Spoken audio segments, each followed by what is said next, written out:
Yeah, I did change, and I'm really glad I changed. This one's wife, plagiarist in chief. Hello, I'm H.G. Tudor. There are certain narcissists who are talented. You're listening to one now. Certain narcissists write fantastic stories, develop interesting characters.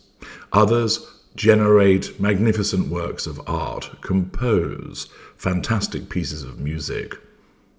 Certain narcissists have the ability to entertain, whether it's through acting, stand-up comedy, or through music.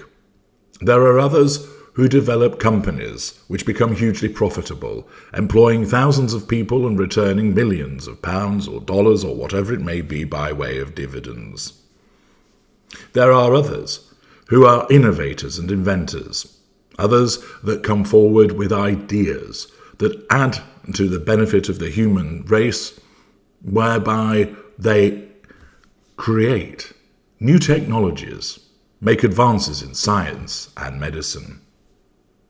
Naturally, that isn't the preserve of narcissists. There are plenty of non-narcissists that contribute also.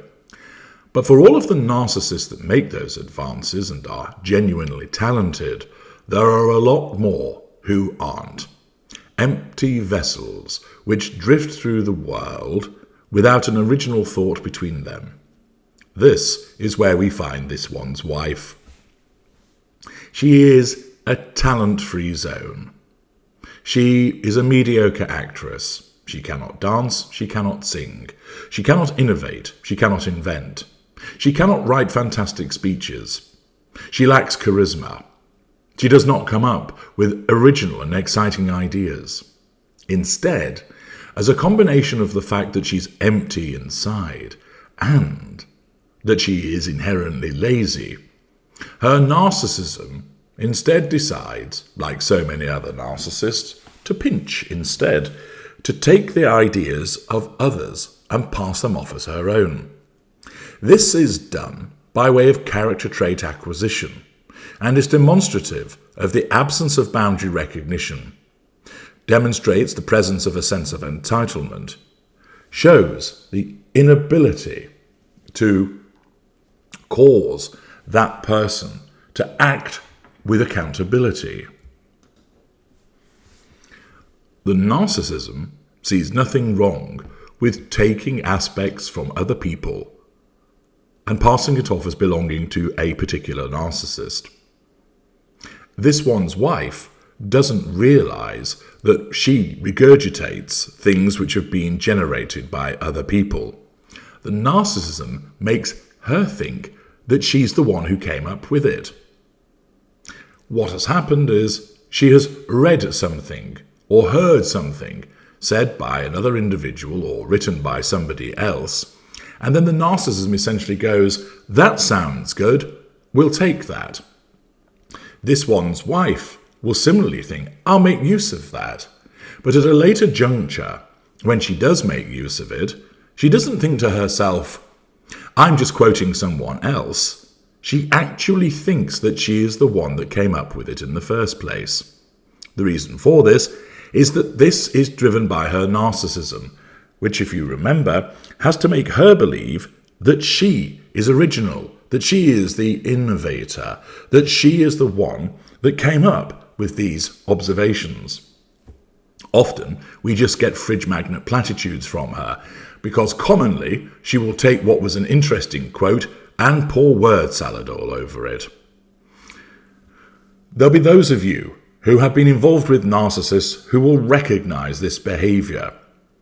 The repetitive behavior of the narcissist who takes things belonging to other people, and I don't mean physical objects, but characteristics, experiences, aspects of personality, and mimics and copies, and makes it seem as if they were the one who was the originator. One of the ways that this one's wife does this is in relation to quotations. Remember, she thinks that she's a regular demagogue that stands there and issues brilliant speeches which captivates everybody, leading them to give rapturous applause which wouldn't look out of place in North Korea. Instead, Most people are thinking, Christ almighty, my glass eye has gone to sleep as a consequence of listening to that word salad bilge. What a tsunami of beigeness I've just had to experience. A few dim-witted sugars lap it up because they're stupid. Other people are paid to look enthusiastic, therefore they are. The vast majority of individuals that listen to anything that this one's wife has to say are left thinking she is tedious. But she doesn't recognise that. She doesn't know. And she engages in repeated magpie behaviour, plagiarising the works of other individuals and making it seem as if she has said it. The good burghers of the subreddit Saint This One's Wife, they use her full name, as you know, I do not, have pulled together some examples of this. And it behooves me to make use of their hard work, demonstrating, of course, I'm just as much a narcissist also, but to prove a point, to show a particular aspect of the narcissist in action. Character trait acquisition through the plagiarizing of other people's words, passed off as her own work, showing no boundary recognition, a sense of entitlement, an absence of accountability, grandiosity, and an absence of emotional empathy. For instance, Jackie F. reminds us that this one's wife said her father told her, "A face without freckles is like a night without stars." Paula Jo Welter wrote A Sky with No Blue in 1995, stating, "A girl without freckles is like a night without stars." And there, this one's wife has just copied somebody. She stated, "If you're complacent, you're complicit."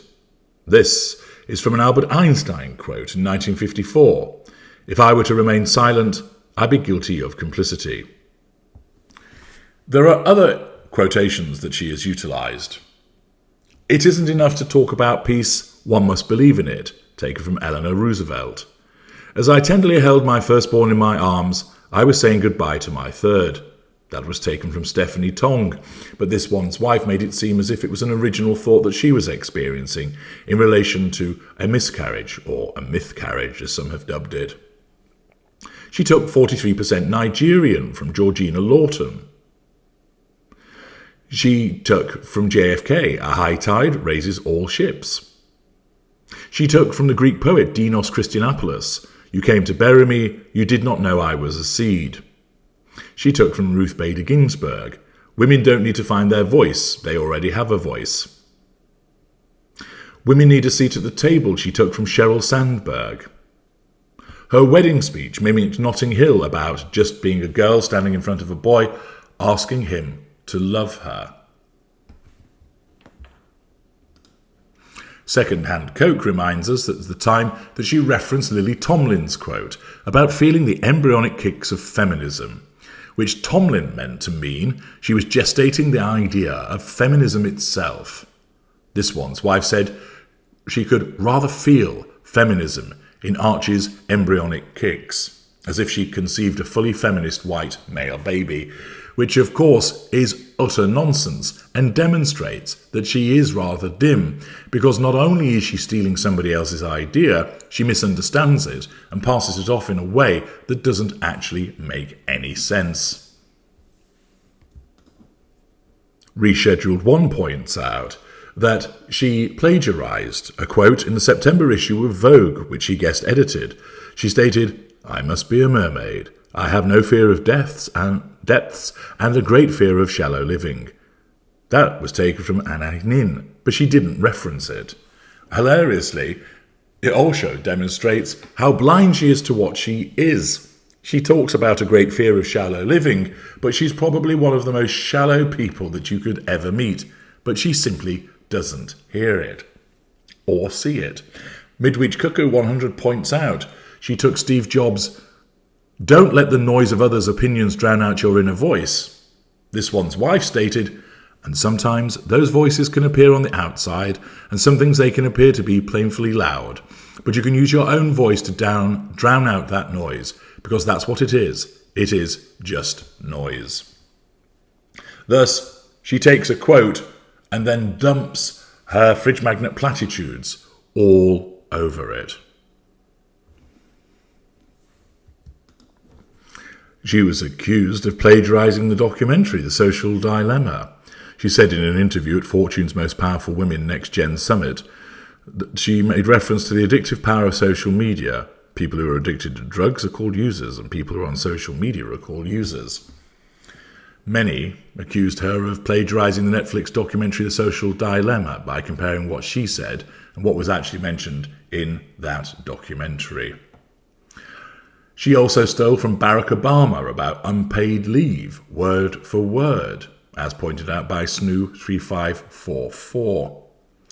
And of course, you'll recall, and if you want to be entertained, go and watch my videos, The Stig, there were repeated instances, and that bone-crushingly boring and toe-curlingly cringy blog, instances where she would offer ideas and quotations which clearly had come from other people, and a little digging demonstrated how easy it is to find the fact that she regularly plagiarises the quotations and work of other people and passes it off as her own.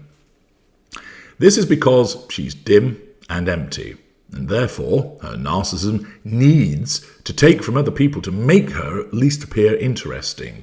These are the shards and the fragments and the segments that are taken from the lives of other people and bolted onto her construct. Many narcissists do this and get away with it because they don't do it as often as she does. They do it with a greater degree of subtlety, and moreover, those narcissists are not subjected to the level of scrutiny that she is.